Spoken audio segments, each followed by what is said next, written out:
Hey, well, sharers, it is Terry Black, your mindset and financial educator, and I'm here to help you with budgeting. So, budgeting is a topic for everyone. There is no one who is, without budgeting. Like, budgeting is a way to allocate your money so you can be in control of where your money's going, free up cash flow to be able to meet your desires, whether that is travel, investments, just being able to know that you don't have debt, whatever that looks like, this video is for you. So I want to be able to break down some of the elements of budgeting to help empower you to become a person who is in control of their financial freedom and also time freedom. So with time freedom, that's you being able to not worry, and then also your mental health. Let's talk about it. There's so many people out there who are struggling with their finances, that they're unhappy, depressed, they're feeling frustrated, they are sad, they are not connected to their work because they're always worried about their debt. When they get paid, their first thought is, I'm broke. And you can learn more about that in a different video. If you check out my Instagram page, I went through what that looks and feels like for the person who is claiming brokenness in their life because they've allowed themselves to not understand the master of their words and be able to be in control of their future and present tense, present state.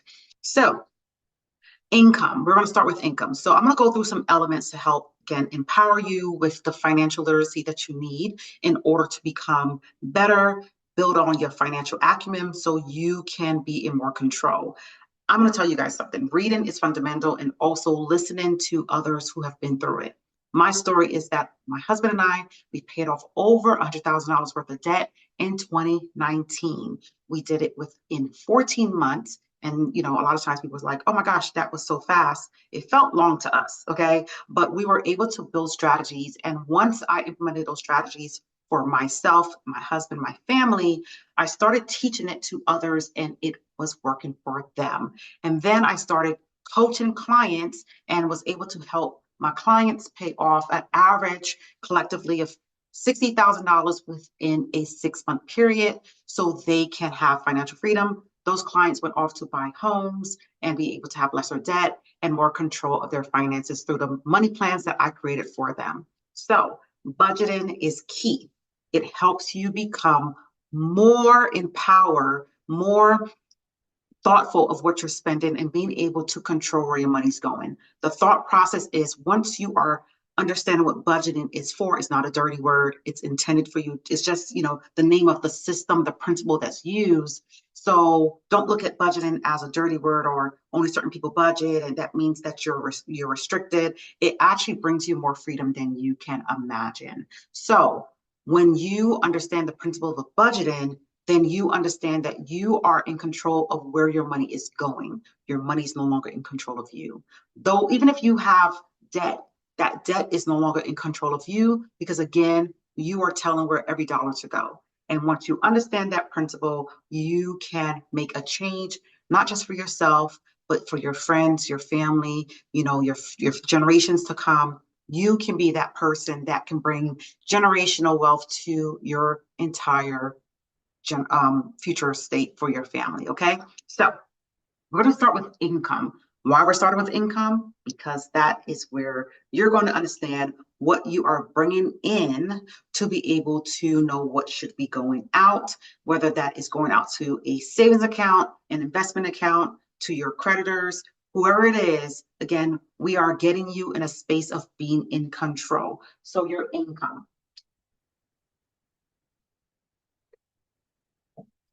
So your income is super important because you are able to understand truly what you are bringing home. So I'm going to use some examples to give you a good picture of what that looks like. And that means that you now can have the better understanding of not being fixated on this word. This word salary, people tend to get so fixated on it that they do not understand that this salary is not what they bring home. They need to focus on their after tax and benefits, which is essentially their take-home pay.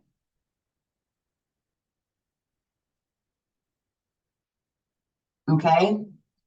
This take-home pay dollars is what is going to help you to know how much money do you really have.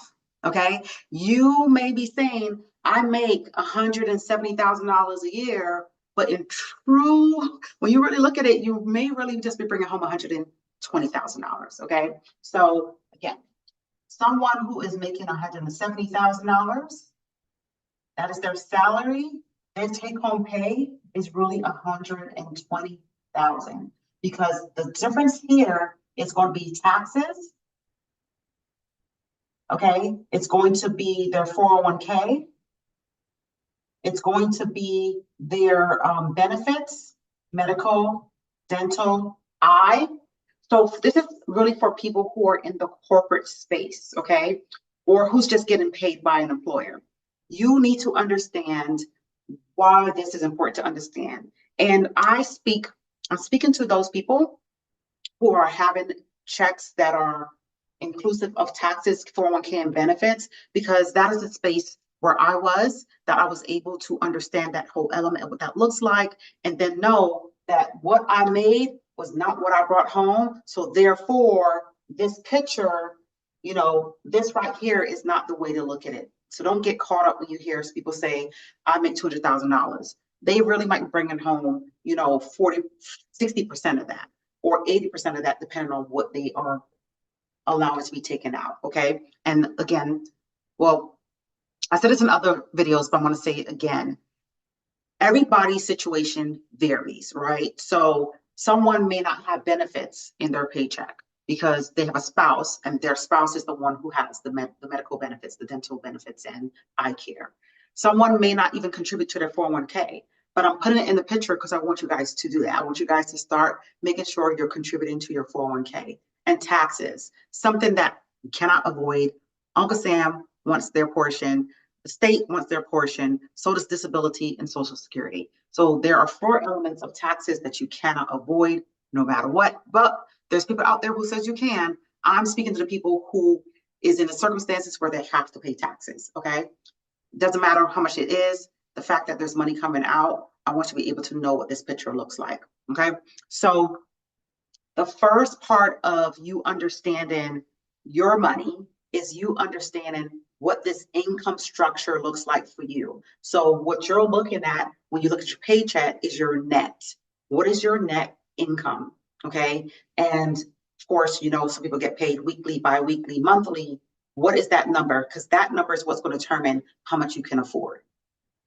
Okay, great. So make sure that you dedicate the time and space to be able to understand what your money take-home pay looks like. Because sometimes people, they say, oh, I make X amount of money, and then they start going out getting all these material things, cars and clothes and taking trips, and they're basing it on their salary, not their take-home pay.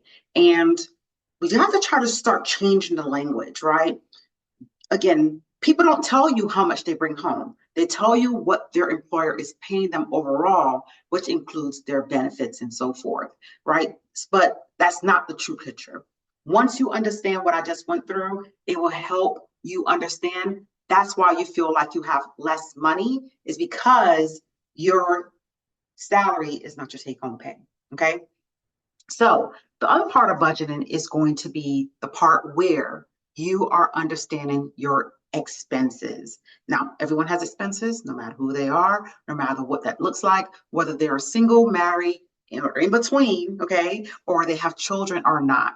And I'm gonna tell y'all something. It is something for everyone to really understand what that looks like, because you cannot compare people in circumstances, because everyone's situation differ. You have people out there who are single, who are spenders, and people who are savers. And then you can bring together 2 people who are one or the both, and it could be on different sides of the spectrum. So you have to, regardless of where you are in what those categories look like, you have to know how to control your money so your money does not control you. Okay, so your expenses. We're going to get into this because I want you guys to take notes. I actually want you guys to really take today or tonight, whenever it is. It's more than now. I want you guys to act on this in the now, because if you keep putting it off, you will not do it. And then you'll be in turmoil and you'll be like, oh my gosh, I'm not where I want to be. And you're not where you want to be because you're not taking control of where your money's going. Therefore, your money's controlling your emotions, your state of mind, your relationships, your happiness, okay, your freedom. So I want you to take what I'm teaching you and to be able to know that you have the power to influence your life and others, and to be able to know that you can afford anything if you put yourself in a position to do so. Okay. So make sure that you actually sit down and do this. I know it may seem daunting. I know there may be some fear because you may not want to really know, but those who are really adamant about having a better life, they're going to do this exercise. Okay. Those who really want more in life, they're going to do this exercise because they're saying, I'm over it. I'm tired of being broke or broken emotionally over money. I'm tired of money controlling me. I'm tired of the creditors controlling me. I'm tired of everybody telling me what to do with the money that I work hard for. If you work hard for your money, don't allow your money to make you feel like life is hard. Okay. You can change that. So your expenses.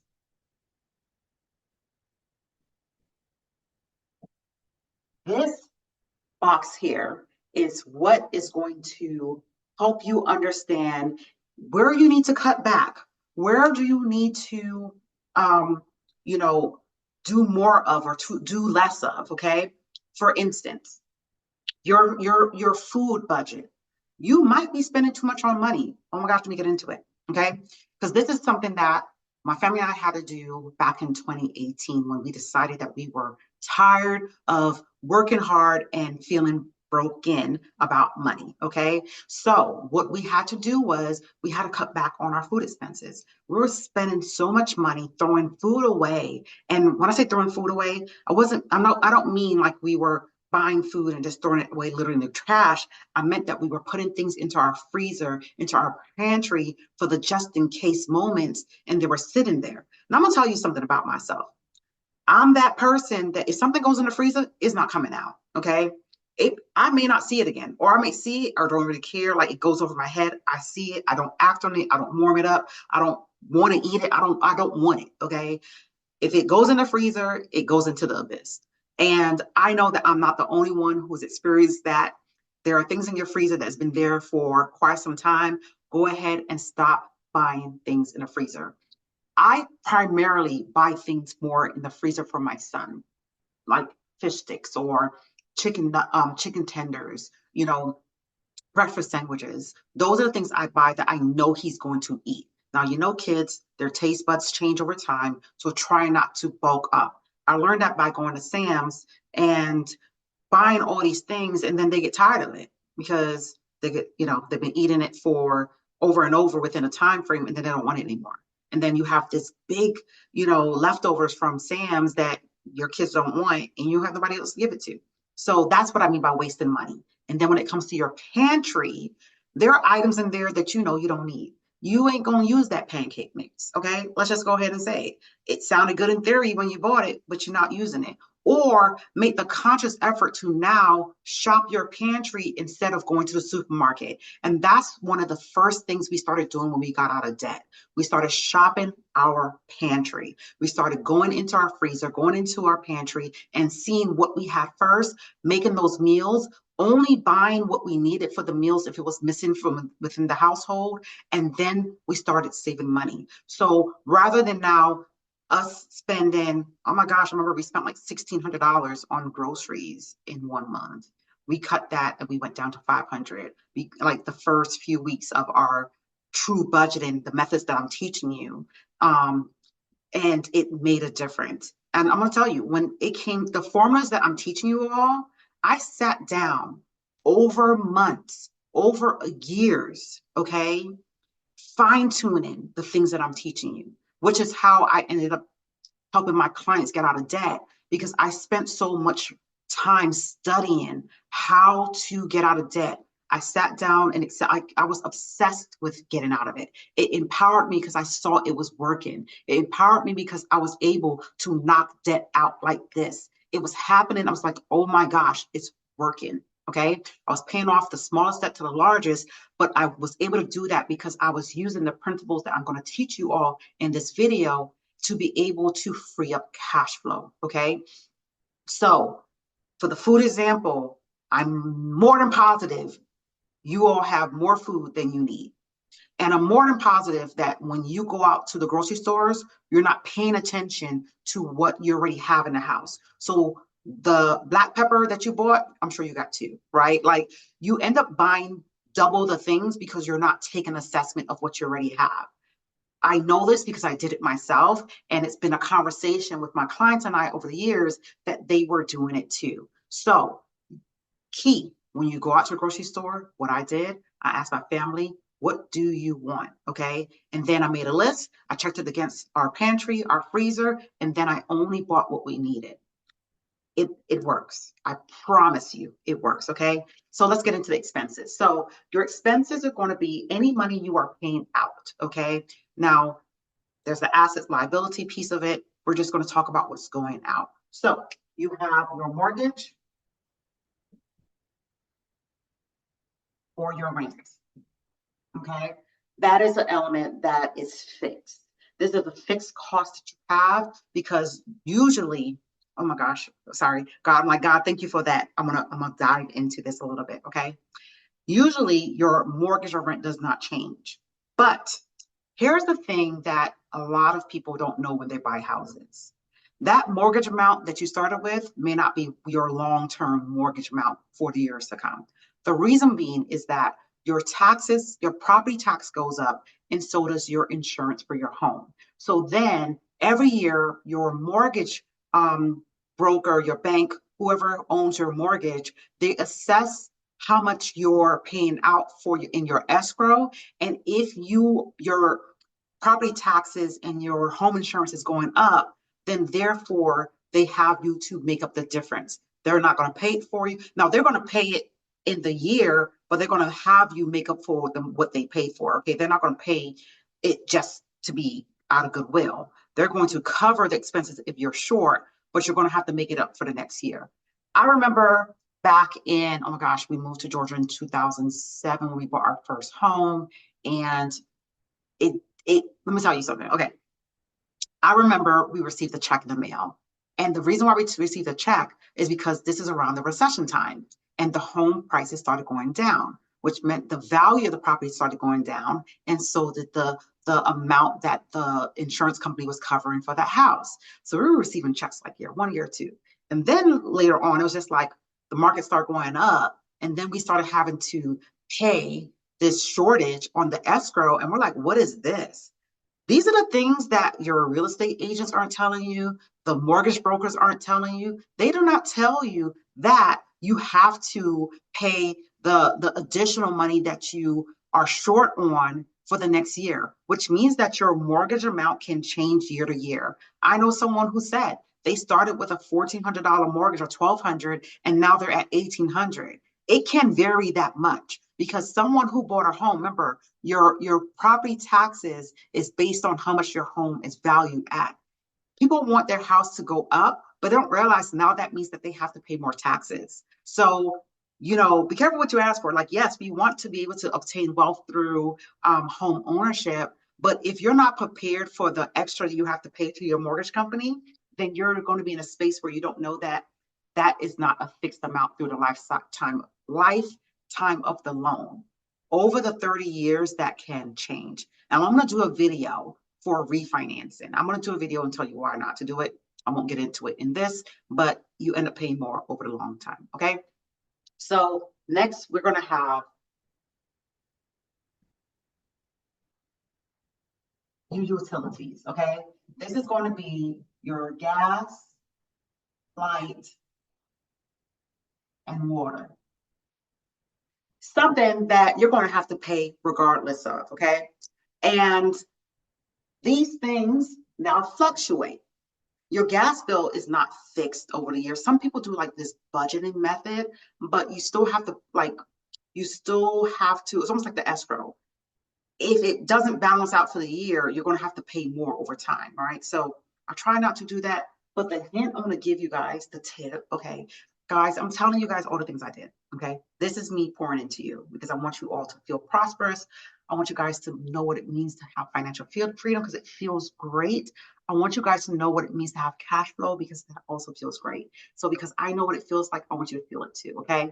So, the tip on your gas is, depending on where you live, you can call up your gas company, and that gas company will create a fixed per therm rate. Now, I learned on the hard way, my husband and I, when we first bought our first home. We came from New York to Georgia, and in New York, we didn't have our own home, so we never really paid attention to what that looked like. We're coming to Georgia.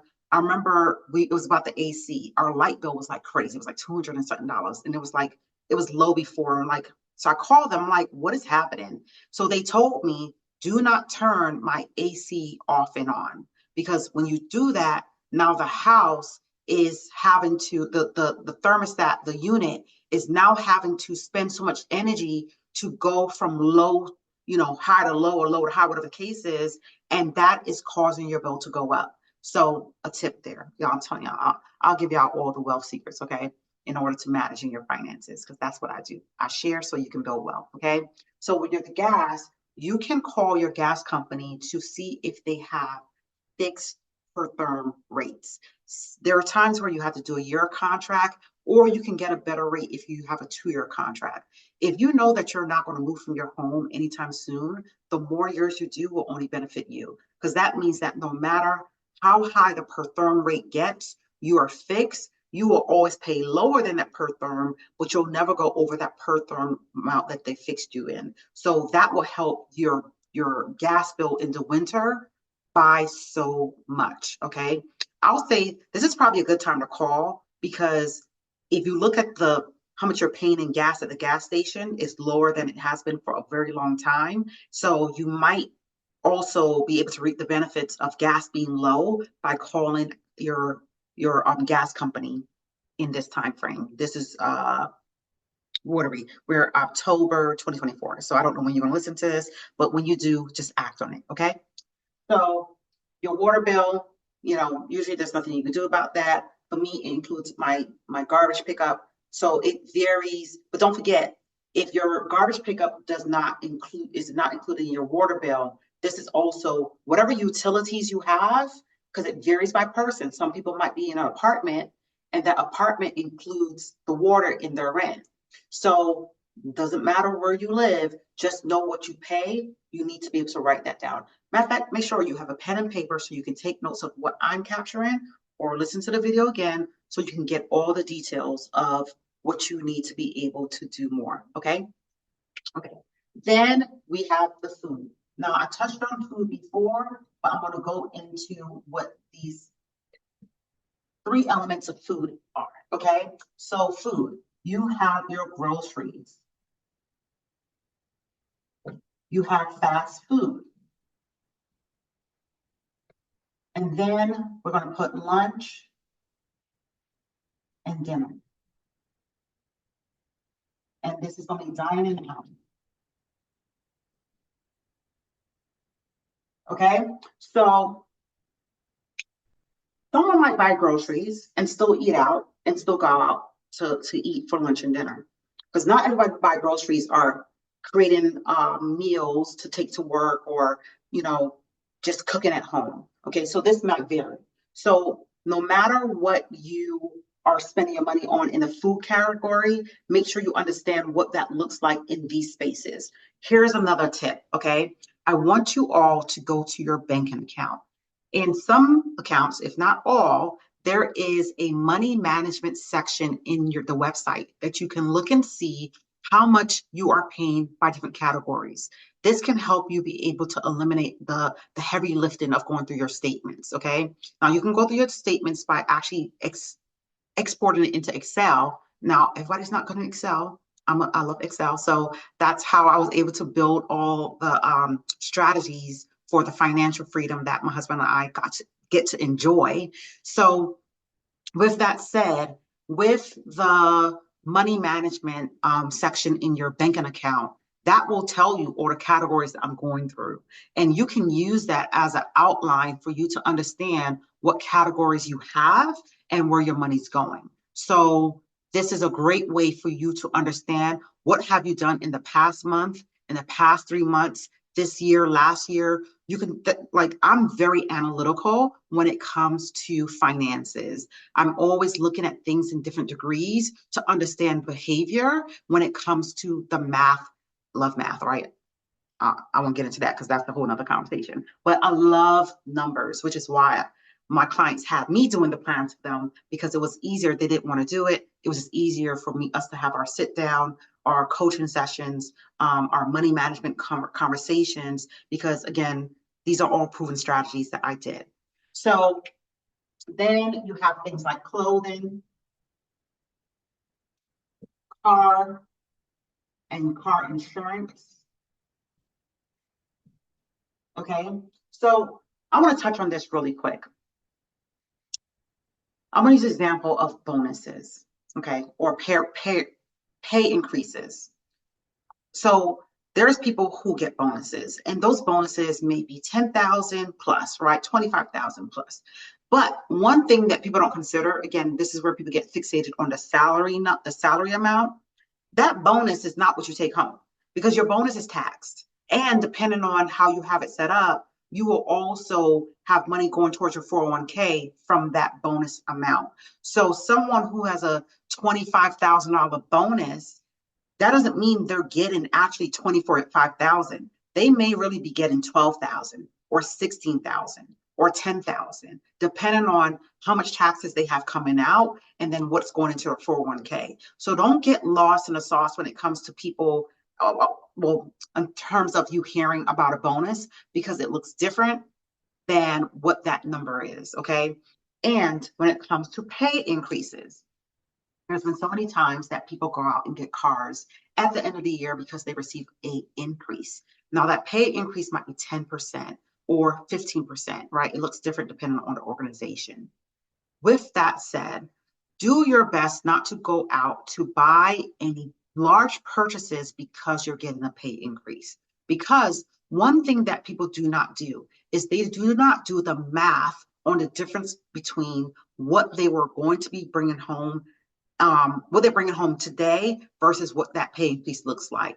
Now, a 10% could be $500 or it could be $5,000 a year. Okay, don't get lost in the sauce when it comes to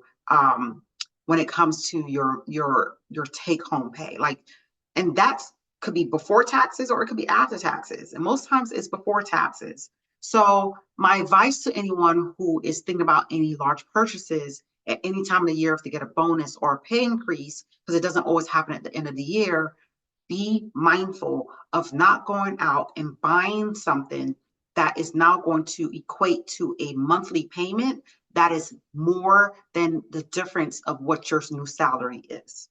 That is where a lot of people have gotten in trouble. They, here they get in a bonus and they get excited and they go and get a new car, and that car is now $500 a month, but their monthly take home pay with that increase only went up by $100. Okay. And therefore now they can't really afford a car. And then don't forget you have to add on the insurance because you have to include your insurance, your car insurance into your budget to understand if you can afford it. And another tip, try to do the math before you make purchases. So if, this is all where it comes into becoming a good planner.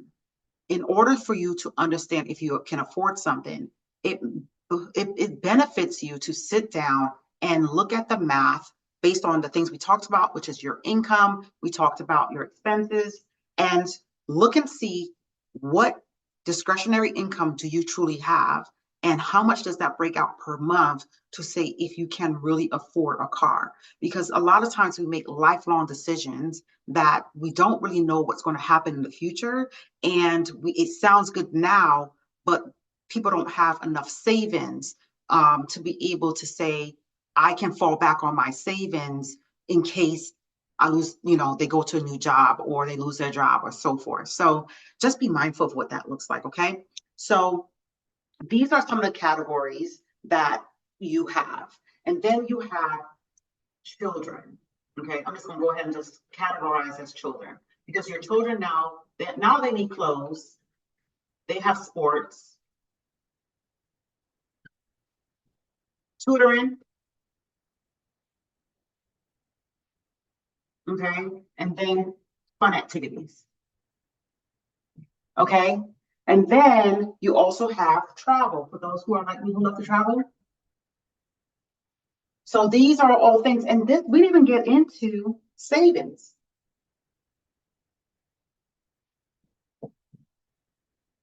We didn't even get into savings.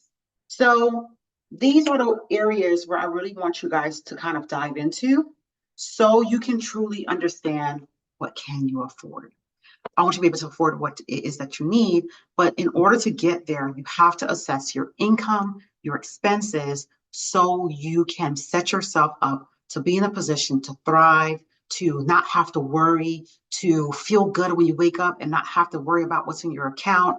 And then that's a whole nother conversation I'll get into another time, which is about, the state of lack and not relying on what you see, but trusting God to know that you are always taken care of and you're already part of God's prosperity plan. You just need to do the work and follow through on what God is teaching you. Okay. So I pray that this will give you everything that you need to become wiser when it comes to spending your money.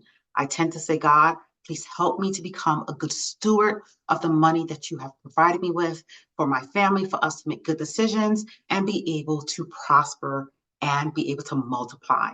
And I'm seeing it in my life where we have so much money going towards our investments, being able to multiply that through different strategies, which I'll teach you guys at another time, and be able to grow in wealth. You have the ability, okay? I want that to really penetrate in your heart. You have the ability to control everything, right? That's within your control. And what's in your control is managing your finances. I pray that this video has given you everything you need to become empowered to be a wealth sharer. The reason why you are a wealth sharer because God is setting you up to be able to build wealth so you can share wealth with your family.